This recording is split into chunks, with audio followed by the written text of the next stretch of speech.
It all began when we had our first meeting. All of us had our own ideas coming into the project, but none of them were polished or concise. So thus began our brainstorming phase. Where do we want to dedicate our time? What do we want to do? We initially decided on creating objects that would benefit the students living in dorms, making their lives easier, better, and more efficient. We decided to begin interviewing students living in particular dorms like Stockwell and Cousins, and found out that most of them lacked adequate space. From there, we created empathy maps to outline our findings, but soon after we realized that though many of the students lacked space, it didn't seem like a complete necessity to solve the problem. One of the main reasons we ultimately dropped this idea was because we did not see any true potential in this market.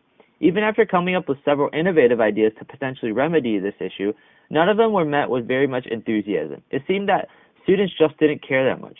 Furthermore, one of the students surveyed, many of them didn't stay extensive periods of time within their dorms to consider the no space problem a real dilemma. Finally, we did some customer research and found out that the market for dorm space utilization was very saturated, so unanimously decided to pivot to our second idea, retirement homes. The next step was to visit Atria Park, a retirement home near North Campus, to perform our customer research. At the same time, all of the group members reached out to their family members who were living in retirement homes, and we developed empathy maps based on those experiences. From all of this information, we uncovered that many of them were lonely and bored from the lack of a variety of activities offered. One specific aspect that caught our eyes was how willing and excited the residents were talking about their families, especially their grandchildren. So it was with this golden nugget information that we created our first BMC. But unfortunately, we did not have a complete BMC because we could not accurately identify our cost structure or our revenue stream.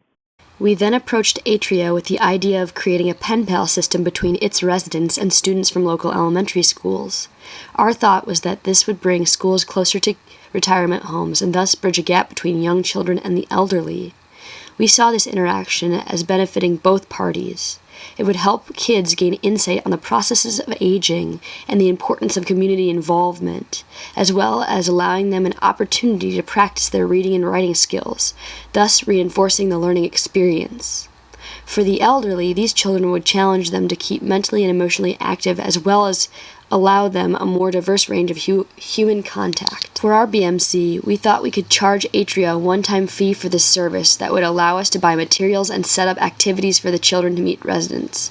We also decided that additional revenue could be generated by charging residents small amounts of money to be entered into a raffle, a game similar to bingo that would allow seniors to win, which was one of their favorite activities.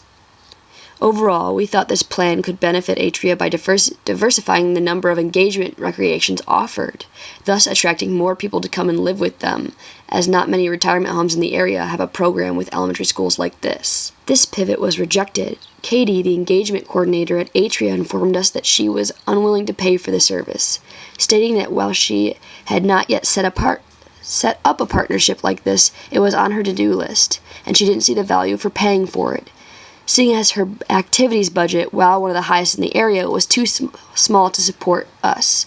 She would accept our help, but only as volunteers. We also contacted Angel Elementary, emailing Principal Gary Court, but he rejected the partnership altogether. We as a group decided that it would be difficult to incorporate children because there were too many legalities, so we decided to pivot. Our next iteration was to pivot from a profit to a nonprofit venture. This required more fieldwork and customer discovery within the retirement homes. This round of customer discovery resulted in figuring out that one of the events that tenants highly enjoyed as a pastime but weren't physically capable of attending were music concerts or listening to music live. We then began to search for grants and funding to make a donation to local music groups to perform at Atria Park. The first music group we found that matched the genre of music that the tenants were interested in was Angels on Call. We emailed them on February 28th and have coordinated an event for the retirement home for the week of March 14th. We have negotiated again with Angels on Call to receive 20% of donations from the event to go back into our general funds to make future donations to music groups to perform at Atria Park and continue the entertainment.